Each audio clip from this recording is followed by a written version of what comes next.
और पाकिस्तान के पंजाब के फैसलाबाद में ईसाई समुदाय के कई चर्चों पर हमला हुआ है। इसके बाद चर्च में आग लगा दी गई। पुलिस के मुताबिक ईश निंदा के आरोपों के बाद स्थानीय लोगों ने कई चर्चों पर हमला कर दिया और चर्च को काफी नुकसान भी यहां पर पहुंचा है और घटना से जुड़े कुछ तस्वीरों और वीडियो भी अब सोशल मीडिया पर तेजी से वायरल होने लगे हैं। ऐसी खबरें हैं कि चर्च के आसपास के क्षेत्र में स्थानीय लोगों ने ईसाई समुदाय के लोगों के घर में भी तोड़फोड़ की है और अल्पसंख्यक समुदाय के लोगों के घर भी यहां पर जला दिए गए हैं। तस्वीरें जो सामने आई वो भी बेहद डराने वाली और भयानक तस्वीरें हैं। फैसलाबाद का ये इलाका है जहां पर कई चर्चों को आग के हवाले कर दिया गया। तोड़फोड़ वहां पर लोगों ने की है। ईश निंदा का यह पूरा मामला था, जिसके बाद देखिए किस तरीके से वहां पर चर्चों पर हमला किया गया।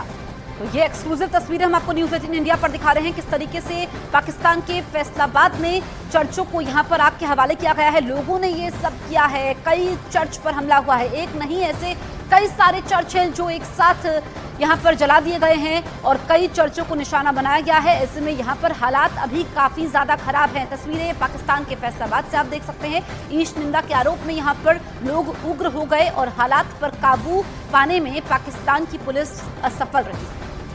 तो हर बार आतंकवाद का राग अलापने वाले पाकिस्तान की क्या स्थितियां होते जा रही हैं वो हम सब देख रहे हैं। और अल्पसंख्यक समुदाय खास तौर पर, चाहे फिर वो हिंदू हो वहां पर रह रहे या फिर वहां पर रह रहे ईसाई समुदाय के लोग हैं, उनकी यही स्थितियां वहां पर होती हैं। इन्हीं चुनौतियों से गुजरकर उनको जाना पड़ता है। लेकिन ये स्थितियां आप देखिए किस तरीके से ईश निंदा का ये पूरा मामला था और ऐसे में कई चर्चों को अब पाकिस्तान के फैसलाबाद में निशाना बनाया गया है। धू कर जलता हुआ ये चर्च के आगे जो मलबा आप देख पा रहे हैं, क्योंकि निशाना उन्होंने चर्च को बनाया। और ऐसे कई सारे चर्च हैं जहां पर इसी तरीके की घटनाएं सामने आई और इसी तरीके की जो तस्वीरें हैं वहां से निकलकर सामने आई।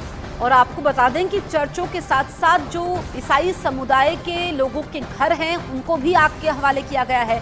यानी कि जो वहाँ का अल्पसंख्यक समुदाय है किस स्थिति से गुजर रहा है, किन किन चुनौतियों का उनको सामना करना पड़ता है। सिर्फ उनकी चर्च नहीं, प्रार्थना सभा नहीं जहाँ पर वो रोज़ पूजा करते हैं, बल्कि उनके घरों को भी आग के हवाले कर दिया गया है। और ये किसी और ने नहीं किया है बल्कि वहाँ के स्थानीय ने किया है।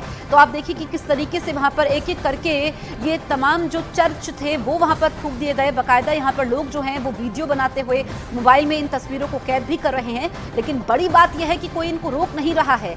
हालात पर काबू पाने की कोशिश नहीं की जा रही है। कैसे बेखौफ होकर के बिना किसी डर के ये लोग पहुँचते हैं, तादाद में पहुंचते हैं, भारी तादाद में एक समूह पहुंचता है और अलग अलग चर्चों को ये निशाना बनाता है। इनकी हिम्मत आप देखिए।